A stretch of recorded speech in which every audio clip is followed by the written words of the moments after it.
Ya, kembali lagi di channel 69. Mantap.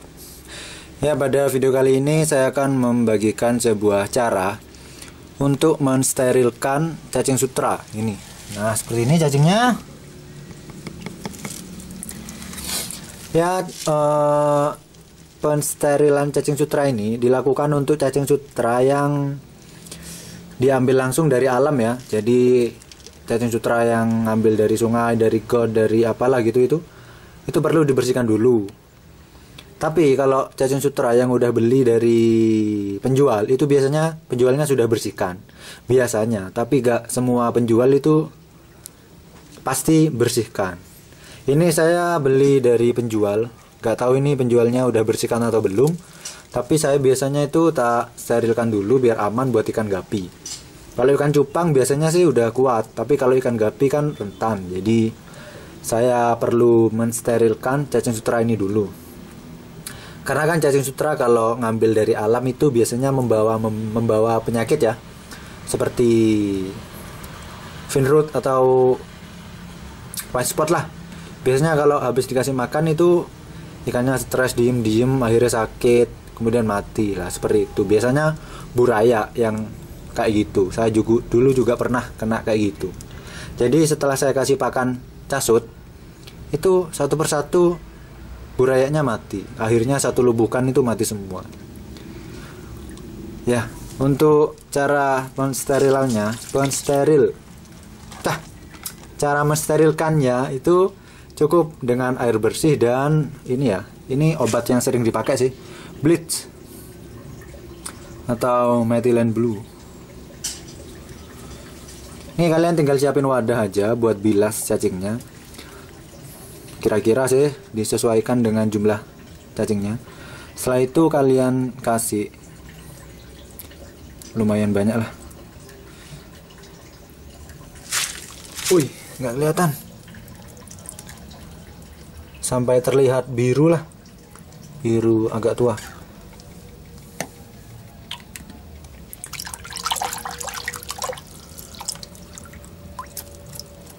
Ya, ini kurang ya, saya tambahi lagi.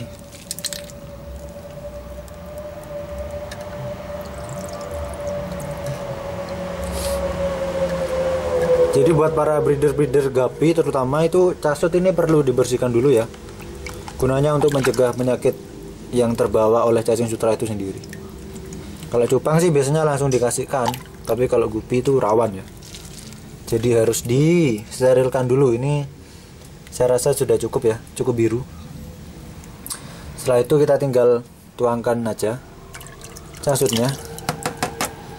Setelah dituang itu kita udah bro, supaya casutnya itu nyebar kayak gini, nggak menggumpal kayak gini ya. Karena kalau menggumpal itu nggak rata nanti obatnya, nggak kena ke semua cacingnya. Kalau diudek gini kan bisa kena semua. Oke. Ya, setelah diaduk gini kita tinggal tunggu 15 menitan lah sampai cacingnya berkumpul lagi. Setelah itu kita bisa pindah ke tempat untuk penampungan casut. Oke, kita ini tinggal tunggu aja 15 menit. Oke, mantap. Ya kan, ini sudah 15 menit. Ini cacingnya sudah menggumpal lagi. Ini tinggal kita pindah ke tempat penampungan ya. Usahakan tempat penampungannya itu lebar dan airnya jangan terlalu banyak. Dan jangan lupa nanti dikasih aerator, oke? Tinggal kita pindah aja perlahan. Diambil cacingnya aja ya, airnya jangan ya. Ya udah. Ini cacingnya sudah steril ya. Kalian kalau ngasih pakan casut itu jangan banyak-banyak ya. Meskipun cacingnya udah steril, tapi kalian itu ngasihnya jangan banyak-banyak. Karena meskipun udah steril, tapi nanti kalau kebanyakan ngasih pakannya dan di wadah itu ada banyak cacing yang hidup dan kemudian mati, kan bisa aja saya mati. Karena saya dulu juga pernah tak kasih banyak. Saya pikir biar gak ngasih makan lagi lah. Tuh ternyata di dalam wadahnya itu cacingnya menggumpal besar seginilah, segini, dan dalamnya itu mati semua cacingnya. Jadi kalau dipisahkan itu isi dalamnya itu, dalam gumpalan cacing itu isinya cacing yang mati. Jadi lebih baik kalian itu ngasih makan sedikit-sedikit tapi sering gitu loh, daripada sekali ngasih makan tapi langsung banyak gitu. Lebih baik sedikit-sedikit tapi sering. Oke? Seperti ini dulu videonya untuk cara mensterilkan cacing sutra. Kalian kalau mau request video, monggo tulis aja di kolom komentar. Kalau masih bingung, ada yang perlu ditanyakan, tulis aja di kolom komentar. Nanti pasti akan saya jawab. Oke? Mantap. Ya, mohon dukungannya, jangan lupa like, comment, share, subscribe. Mantap.